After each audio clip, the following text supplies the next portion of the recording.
ఒక మాజీ మంత్రి వైసీపీకి చెందిన నేత కూటమి మీద దాదాపుగా 45 కోట్ల రూపాయల బెట్టింగ్ వేశాడండి. ఒకవేళ రేపు ఆయన ఆయన అభ్యర్థిగా కూడా ఉన్నారు.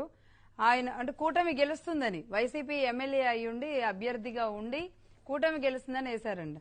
ఇఫ్ ఇన్ కేస్ అది అందులో ఆయన ఒకవేళ ఓడిపోయినా ఎమ్మెల్యేగా కనీసం బెట్టింగ్ లో అయినా అమౌంట్ కలెక్ట్ చేసుకోవచ్చు అనేది ఆయన ఆలోచనగా ఉందనేది ఏదో ఒక ఇది వస్తుంది.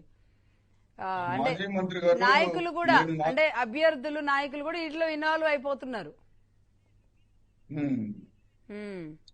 మాజీ మంత్రి గారు చాలా సుదీర్ఘ కాలంగా రాష్ట్ర రాజకీయాల్లో ఉన్నారన్న అంశం మాకు కూడా తెలుసండి. ఆయన ఈ ఎన్నికల్లో ఆయన పోటీ చేసినా ఆయన గెలుస్తాడో లేదో అనేది ఆయన అనుచరులకు కూడా చెప్పకుండా ఆయన అనుచరులకి రాష్ట్రంలో కూటమి వస్తుందని చెప్పి వేసుకోండి అని చెప్పి బెట్టింగ్లు చెప్పాడని సమాచారం మాకు కూడా ఉంది. ఆయన స్వయంగా ఆయన గెలుస్తాడా అన్నా మీ మీద గెలుస్తామని చెప్పి మేము పందాలు పెడతామనంటే వద్దు, రాష్ట్రంలో కూటమి వస్తుందని చెప్పి పెట్టుకోండి అని చెప్పి